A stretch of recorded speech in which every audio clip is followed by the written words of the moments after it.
All right, everyone. Welcome to another edition of the Good Life Small Business Podcast. And I am happy to be joined today by Erika Moore, who is the owner of More Organized here in Kearney. So, Erika, thanks for joining us. Thanks, Brian, for having me.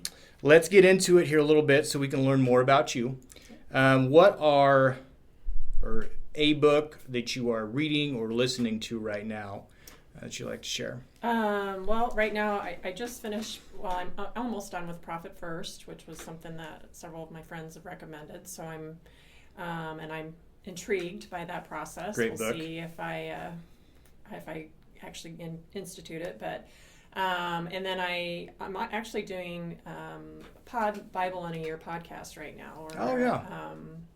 I'm Catholic and I follow this priest and he's doing that, and it's been really fascinating. So been a goal of mine for a long time to do that. So that's been good. And right now that's where I'm what I'm doing. Got it. Reading. Got it. Very cool. Yeah, we've had a couple different people that have been on the podcast talk about Profit First, and it's a great book. It really is.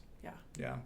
So, how about podcasts? Do you listen? The Bible podcast, and then I there's a couple people I follow a little bit. I just kind of hop on, and because I have organizing, then it pops up other organizing people, so I will listen to them. I don't really have anybody specific I follow. I do have a blog that I follow pretty regularly. Okay. And it's the Becoming Minimalist. I'm Okay. not really a minimalist, but he has a lot of really great ideas, quotes, things that I kind of pick and choose on a little bit, but he's definitely one that I find myself sharing the most from. So got it. Very cool. Yeah. Very cool. I've watched I can't even remember what I watched it on, if it was Netflix or something, but Becoming a Minimalist. Mm-hmm. And I think it was a series. I watched the first couple, and it's just, it's very interesting. Yeah. Very interesting concept. So, yeah. Wonderful. So let's get into it here a little bit more. I know your story, but I think it is a very interesting and a great story, and one that I think a lot of people can get a lot out of. And so just talk about your small business journey, but I also want you to talk about More Organized and what exactly it is that you do for people. Okay. Well, my journey kind of began, I've always kind of been that kid that rearranged the furniture and, I vividly remember I was little and my parents were sleeping in on a Saturday. I was watching cartoons and I rearranged the entire living room. And I don't think my mom was very happy about that, but I was just, I don't know, I've always just that's been my thing. And I read Marie Kondo's book, The Life-Changing Magic of Tidying Up. It's been 4 years ago now. Okay. And I was like, oh my gosh, this could be a job. I could actually work for people that do this. And so that's what kind of planted the seed. And then a girlfriend of mine, a few months later, put a post on Facebook. If you could do anything you wanted in the world, if you knew you wouldn't fail, what would you do? And I said, I'd be an organizer. And she responded to me a message, I want to hire you. And I was like, what?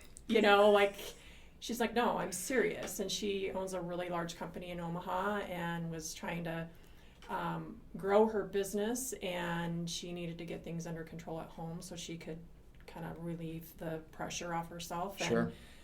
And so she did. She hired me, and I took the leap, and I'll be forever grateful for her to believe in me, because I've organized myself, maybe my family members, but never for somebody else. And She showed me that I could do it. Yeah. And so I did that in December, and in January I just celebrated 3 years, I think. Okay. So that following January I created my name, I did my logo, I was like, okay, I'm gonna do this. And the good thing about what I do is there's not a lot of investment.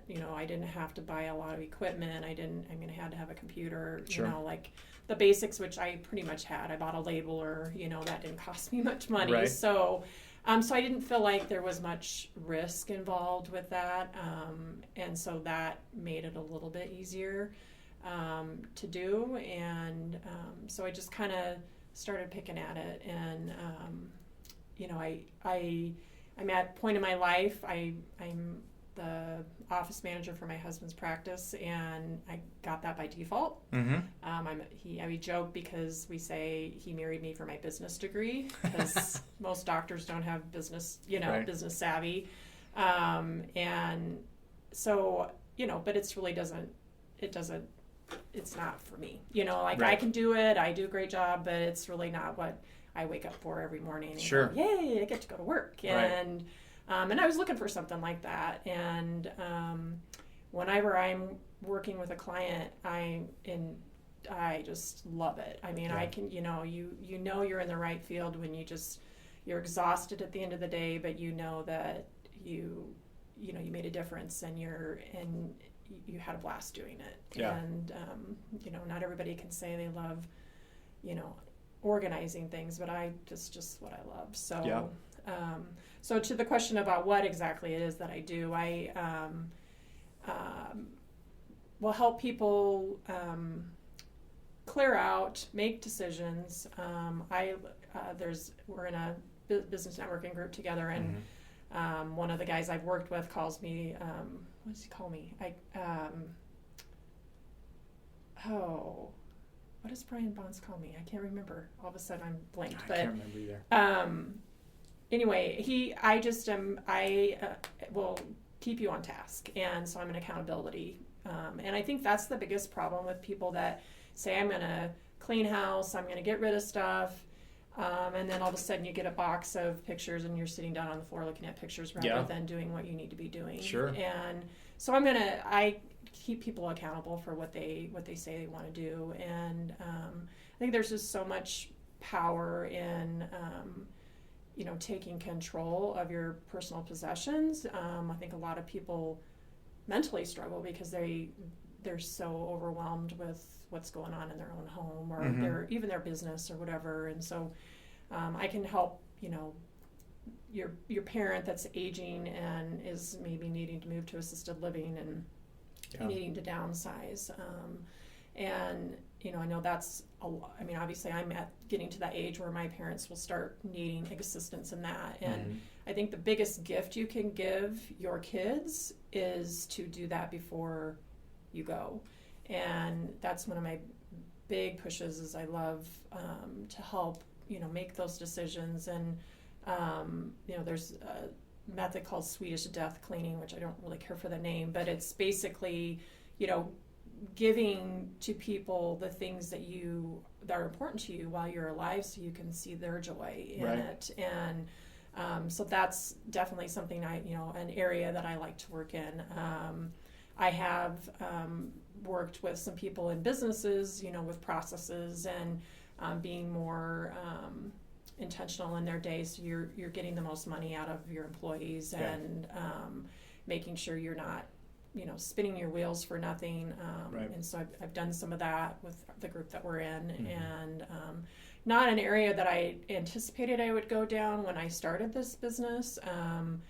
I mainly saw myself cleaning out closets and kitchens and basements, and that's truly probably where more of my passion lies. But I do still have a niche, I have a skill that I can help people take their business, really outside looking in. Sure.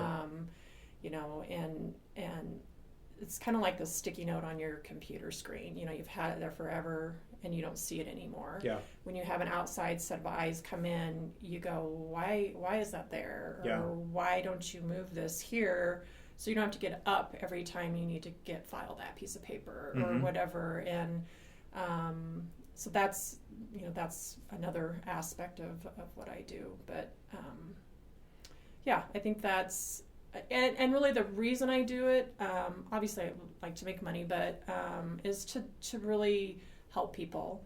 Every career I've ever been a part of, it's been about helping others. And it's so rewarding to not only look at the before and after pictures of where we started and where we finished, but you can physically see the weight lift off people. I was just going to say, you probably get an opportunity with people that are overwhelmed in a situation, when you start with them, you can just kind of see the relief in their face as time goes on, and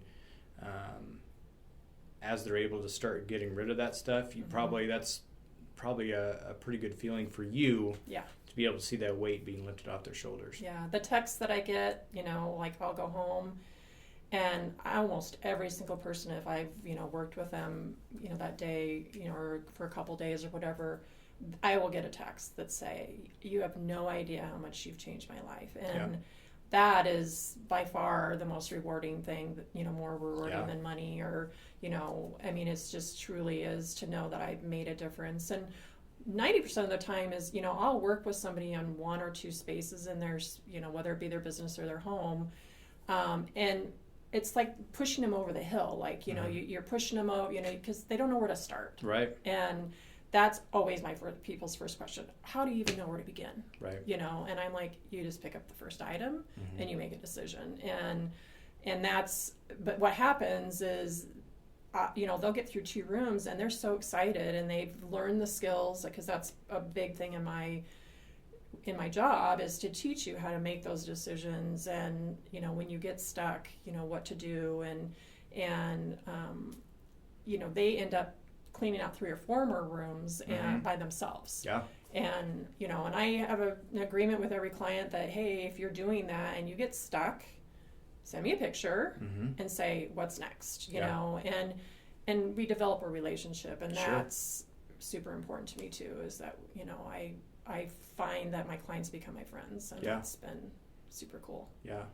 And I think it's interesting because you have a business where, people don't need to hire you necessarily, because they could organize it themselves. Right. I mean, and they probably say, oh, well, I'll get to that. They'll push it off, whatever. But I think that, like a lot of other businesses, hiring you, like you said, it brings in another set of eyes, but you don't have the attachment to items that those people do. That they, my dad saved everything, and I mean everything. And, just in case he ever needed it. And I think there's a lot of that. But I think it's important to realize that you can come in with a fresh set of eyes, and you don't have the emotional attachment to where you can not being rude, but say, why do you have this? And maybe people need to take a step back and say, okay, like realistically, why do I still have this? And so I think that that's a huge part of your business, and what you bring to the table for someone that just needs to get rid of stuff. Yeah. Questions are, if you don't like people asking you questions, don't hire me. Right. Because I'm going to say, why do you have it? Is there something else that you have in your home that would do the same job? Or is it something that you don't use very often that you could borrow from somebody else? And I think, you do get stuck. And a lot of people get stuck on, well, I spent a lot of money on this. Yeah. I wore it once and I just feel so guilty getting rid of it. Well, it served its purpose for that time. Now it's, now somebody else can enjoy it, whether you sell it to somebody else or you give it to somebody else that could use it. And it is about talking them off the ledge sometimes, and a lot of times it's like, oh, I never thought about it that way, you know, and I'm just there, like I said, to guide that and make them start thinking about the things that they have and the things that they're struggling to get rid of. And I do want to make sure everybody knows I don't ever make anybody get rid of anything they don't want to. Sure. Because I think sometimes people think, she's going to come in here and make me get rid of everything I own. And that's not the case. You are the one that's guiding that process. Right. I'm just there to assist in that. And, so you have to make sure that the people that are owning this stuff are present when I'm working there. Sure. I'm not going to get rid of your husband's clothes if he doesn't know about it, you know? And so I learned that lesson the hard way on my own. Even if they pay extra for that? Yeah. Even if they pay extra, you won't? Yeah, I got rid of something on my husband's that I ended up rebuying from my friend who bought it from me, because it was like, he would not, so he knows what that's about too. Right. So, but you have to, everybody has to be on board, that's going to be affected by this too. Because it's an emotional It is an emotional thing, and it's crazy how things can be that emotional. But. Right. Yeah. And I think from a cost saving standpoint too, like, you go to Target or Walmart or wherever you go, and there's so many things as far as totes and organizing items and things like that. Mm-hmm. Well, if you just get rid of that stuff, you don't have to go buy more things to organize or to store it or whatever it may be. And so, yeah, you may have paid a lot for something, but you're just storing it. I don't know how much people spend each year on organizing items, but just getting rid of it. Yeah, that's what some of the clients were like, oh, I can't wait to go to the store and buy those cute little whatever. And I hate to break it to them, but usually what happens is we reuse or repurpose. Mm-hmm. You're going to end up having extra totes by the end because you've cleaned them out, or we do something. We keep a little box that ends up fitting in a drawer that works great for the same thing that you would have spent $12 on at Target. And so I'm not big into, there's definitely times when you need to buy certain things, and but that's like the last thing, like, okay, we've got it all narrowed down, now we need to find a space for it, and if we don't have something, then we'll go buy it, but we're not that's not gonna be our first stop, is walk through Target. Right, exactly. Yeah, absolutely. So what's your favorite part about being a small business owner? I think, obviously any small business, being your own boss, being able to say, I'm going to work today. No, I'm not going to work today. Right. I think also just the challenge, your business is going to succeed or fail based on your efforts, and nobody else to blame but yourself. And I'm definitely one that always needs a challenge. I'm not one that's going to just sit back and check, clock in, clock out. Right. And I think I think everybody should own a small business at some point, whether it been a lemonade stand when you're a little, and have to understand how much money it costs and how much money you're going to make, and but I think that it's important. It teaches you a lot. It teaches you a lot about people and your gut and how motivated you are, and I tend to be a pretty high achiever, and so I need something to keep my attention, I guess. Sure. And small businesses, you have to keep your eye on the ball for sure. Yeah, absolutely. There's always something else down the road. Yeah. So I don't know if you had expectations when you started this business, but is it what you thought it would be? We had these questions ahead of time, and I asked my husband, like, how would I answer that? He's like, I think that question is to be seen. Because I am doing it pretty part-time right now. Yeah. I have my last child going to graduate this year, and I am involved in my husband's practice. My time has been a little bit limited as how much I can hands-on with this. Sure. When I'm in the moment with my client, absolutely. When I have a dry spell of no clients, then I think, is this really worth keeping, Sure. But then I'll get another client and I'll walk in that door and I'm like, I get a rush, Gives you energy. It gives me energy. So yes, I think it is. And I'm excited for the future of where it's hopefully going to head. Things like this, obviously the opportunity to talk to you, and because I'm a small business and I don't advertise necessarily. Getting my word out, I think, is the next step in this process. Sure. And I think this is a great opportunity to do that. Yeah. So. And I think that it's important for people to understand that you're taking, I don't know if I should say baby steps, but you're gradually going along with this. Like you just said, you have a lot of other things going on in your life, but you still started this business, but you're not looking to grow it really fast. You're not, spending money that you don't have to get it going. Right. And I think that patience sometimes is really hard to have, especially when you have a goal for something. You know where you want to get it, but you don't necessarily know how long it's going to take to get there. So, you started with something that there's not a lot of people in this area that are doing what you do, but at the same time, you are going about it and gradually gaining clientele and doing what you need to do to grow your business. So I think that's, growing your business gradually is not a bad thing. Yeah. And I think that it can be a really good thing. So when you're ready and, you have more hours in the day where you can put towards it, you've already laid the groundwork and you can really kind of ramp it up if you want to. Yeah. Yeah. And you're right. I do feel like I am being cautious. I'm not spending more money than I'm making, and that's the beauty of what I do is I don't have to. Sure. I mean, obviously I could do more on marketing and advertising, and that's where money tends to fly out the window sometimes.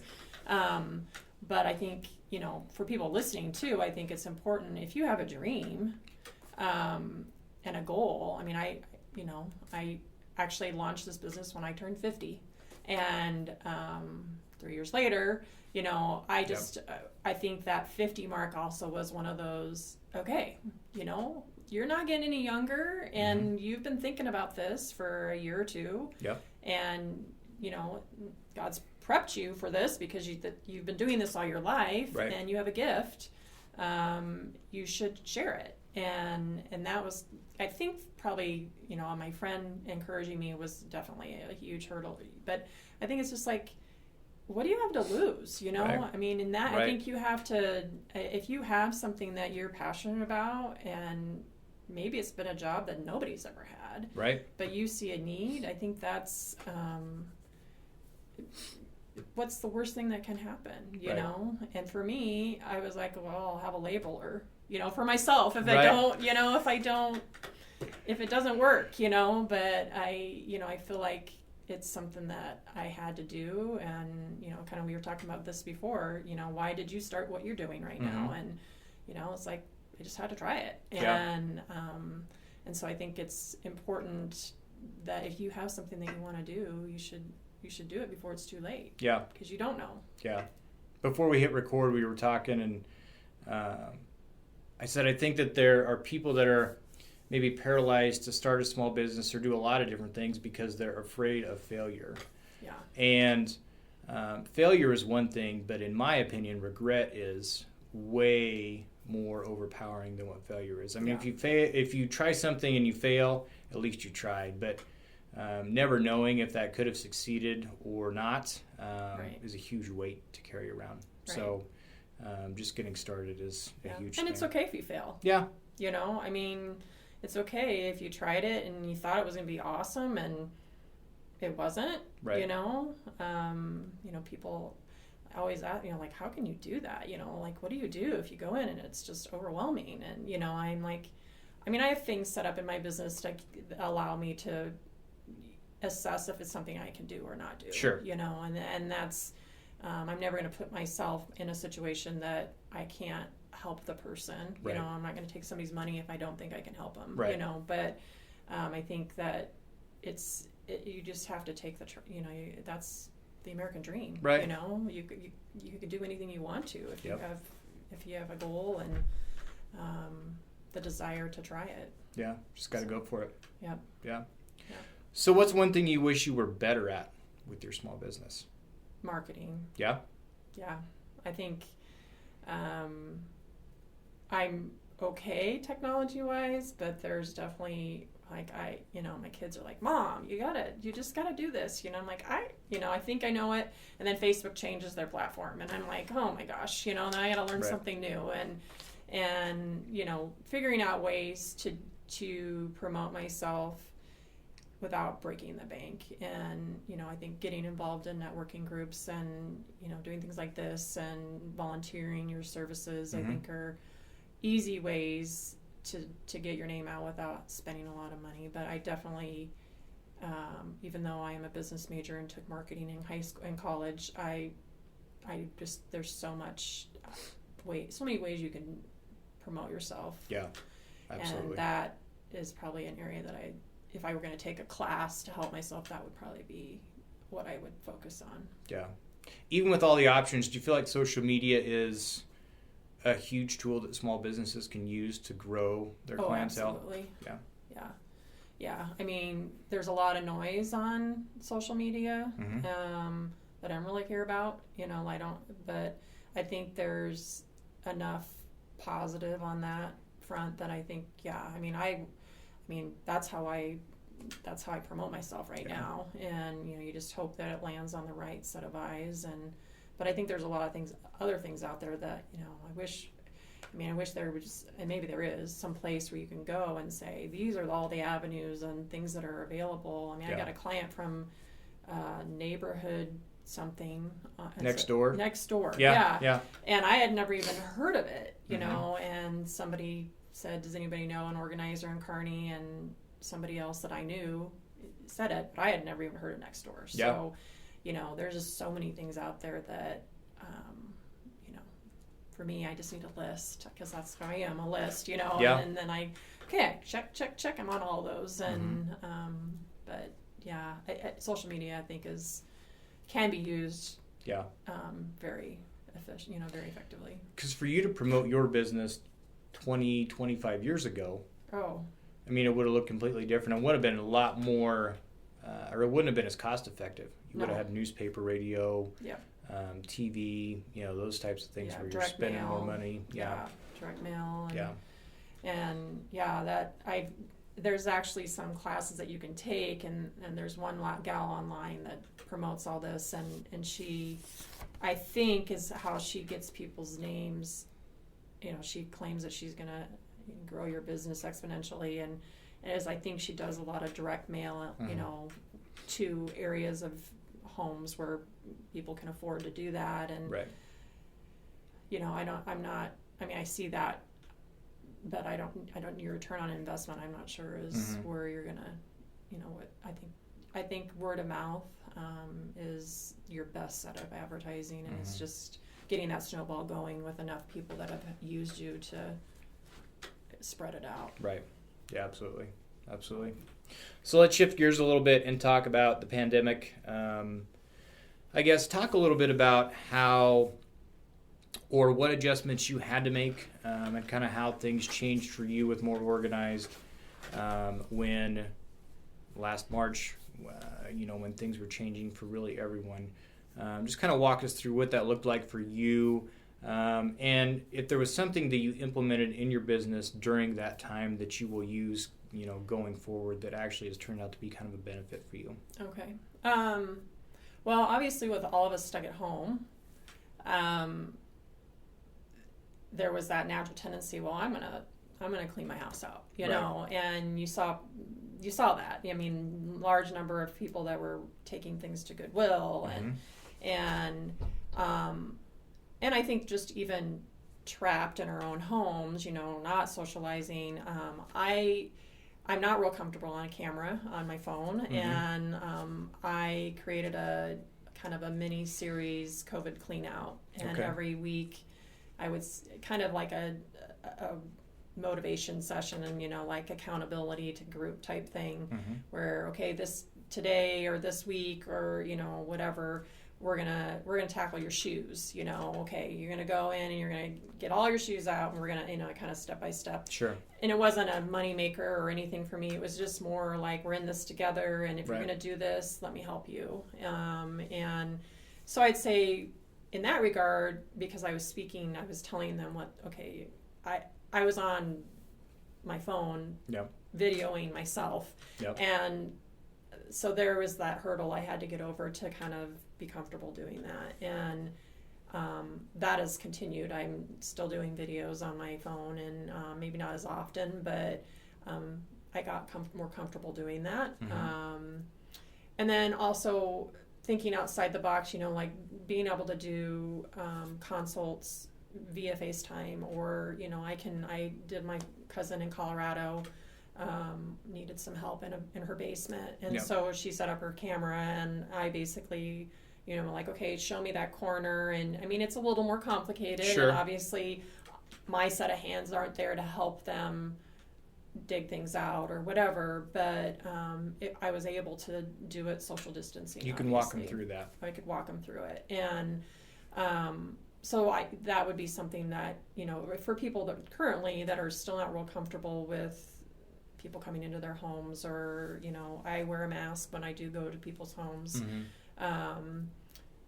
That's still something, if you're thinking, well, this sounds great, but I'm not going to have her come to my house or my Mm-hmm. business. And I'm willing to adapt those things, and I can do it via a social platform Sure. if we need to do that. And that's not something I ever thought I would be doing before then. So, but, I think COVID, also just opened people's eyes because they were in their homes so much, Mm-hmm. and there were a lot of people reassessing what they had in their life. And I think that's, I think for the positive. I think people maybe realize that their things aren't as more important as their relationships with Sure. other people. Yeah, absolutely. So Yeah.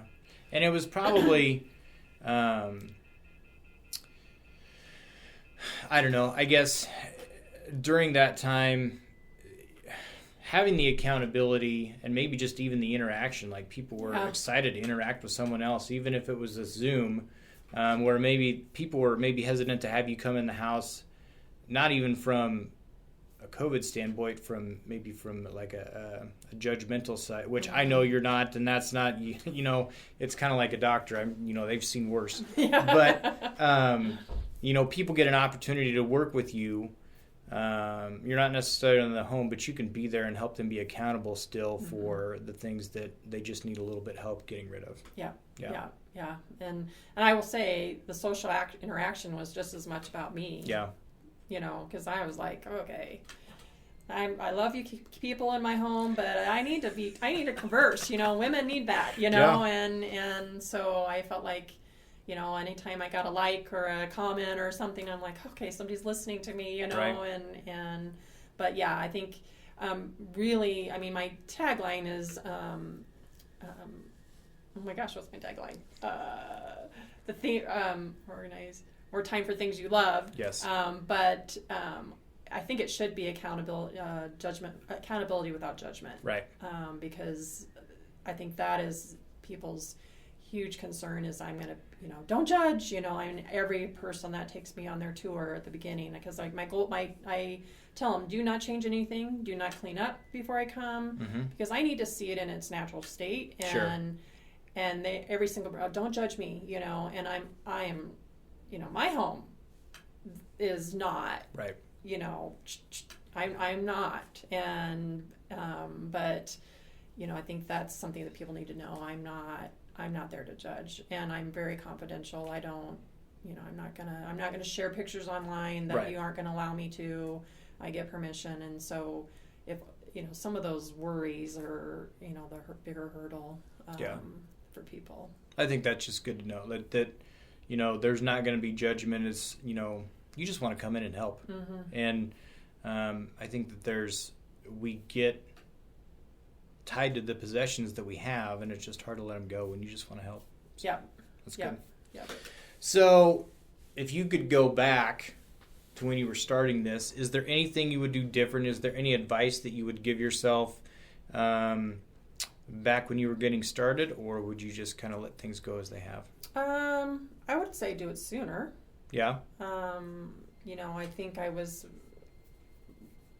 scared of, the failure or whatever that self-talk that we were like, okay, nobody's going to want this, or, sure. I think, and not be afraid to, I think one thing I did do right is get involved in a networking group,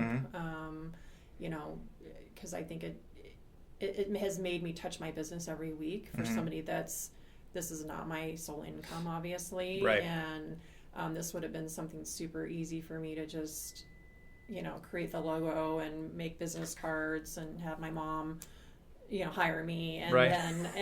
then, not do anything with it. Right. And so I think that sometimes those investments are worth doing. You need accountability too. I need accountability. Yeah. I do. That's a very good point, because I could just let it, And not just you, we all do. Yeah. I mean, we're accountable to our clients. We're accountable to people that refer business to us. But, if you're not going into an office every day, Sometimes and like you said, if you go a period of time without having a client, you kind of, the well's dry, but then when you have that conversation, it gives you the energy, and that's what that's what keeps you going. Yeah. So anyway. Yeah, I think, and I think that goes to anybody, when you ask that question. I think if it keeps coming back in your head, or you're dreaming about it, or you're like, this really just, somebody needs to do this, it's like, well, why not you? Right. Why not you? Absolutely. And I think that's, I sat on it for a good 6 or 8 months before my friend, asked me the invitation, and maybe tell a friend. Sure. Tell a friend what you're thinking you're going to do, because maybe that's all you need, is that validation that you're not crazy. Right. You Absolutely. could do that. Yeah, absolutely. So someone comes to you, one of your kids, friends, whoever comes to you and says they want to start a small business. What advice would you give them? You have to have a passion. Yeah. If it's not your passion, if you're just in it for money, you might as well just not start. Right. Not that I want to squash anybody's dream, but it's hard work, and it takes dedication, and you have to be self-motivated.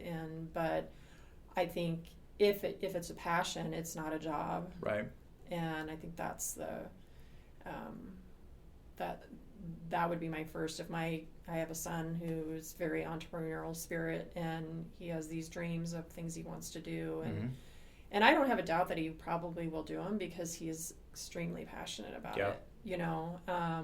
But you can't just hop into something just because somebody else is making tons of money on it. Right. You have to believe in it as well. Yeah. So if they did, I'd want to make sure that that's what you wanted, and then that there's financial risk involved, and lots of hours that could potentially pull you away from your family, and you got to make sure that that's that you have your eye on your prize, and that's what you want. Yeah. Know your why. Know your why, for sure. Yeah, why you're getting into it. Because like you said, if you don't have, if it's just money, if you didn't get joy out of meeting with clients like you do, I'm the same way. I enjoy being able to help people. And I think that's what, a small business, it's there to make you money, yes, but at the same time, I think a lot of people start a small business because they want to help others, and they want to make a difference in other people's lives. And that ends up, if business is successful and you're bringing in money, and you've got more money than you had before, what keeps you going is that passion to still be able to help people. Right. That's what sustains. Yep. Yeah. For sure. Yeah. For sure. So how can people get to know more organized better? Where can they find you, learn more about kind of what you do and the services you offer? Okay. Well, right now the only place I'm visible, I don't have a website, okay. But I'm on Facebook. Okay. It's just More Organized. And that's Moore. Yeah. Okay. Yeah, my last name. Yep. And so that's, I do post, before and after pictures, and lots of quotes and some suggestions and things like that. You can obviously message me on Facebook that way, or respond to a post and say, I'd like to talk to you. Yep. Or my phone number, 308-233-2027. You can reach me there too. Okay. But mainly Facebook is going to be where you're going to probably find me. Got it. Okay. And as far as if someone wants to just give you a call, is there any upfront cost to just having a conversation with you, or what does that look like? Nope. I do a free consultation, okay. And that's for me as well as for you. Because we're going to be working closely together, you need to feel comfortable with me as a person, and I need to see your space to feel like something I can help you with. Sure. I'm not a counselor. I don't have a psychology degree, right. And there are some instances where that is what's needed more than what I offer. Sure. And so I don't want to put myself in that position, nor do I want to promise you something that I can't deliver on. Sure. So I always go in, I call it a free hour consult, but however long it takes me to go through the spaces that you're looking for help in, and just assess if it's something I can do. And so yeah, that's a free thing, and I think it's important for both sides to have that interaction. Sure. And yeah, so. In that first hour, you probably get a good idea of kind of how long it would take you to walk them through whatever they want, whether it's the closet or the living room or the whole house. Yeah. You can kind of get an idea how long it would Yeah, take. I mean, sometimes I'm learning. I mean, sometimes I think it's gonna, it'll be easy, you know, and then you're Right. like, open a box, and you're like, oh my gosh, you know. Yeah. But yes, I can pretty much have an idea of how, you know, if it's gonna be a, you know, 3-hour job or a 12-hour job, or, Sure. you know. I don't work more than 4 hours at a time in a day, unless it's like an urgent thing, just because I think people's brains kind of shut down. Sure. Making those decisions, and it's just it's an emotional process, and so more than 3 hours in one day is kind of you just don't make good decisions at that point. Sure. So Yeah, absolutely. so Yeah. Well, Erika, thanks so much. You know, I want to commend you. I think that you taking the step and being consistent with your business and continuing to grow it, and something that maybe, you know, an industry that isn't as well known or as popular right now, but taking that step, I think it's great. I want to thank you for taking the time to talk today, and wish you nothing but the best. thank you, Brian. I appreciate it. Okay.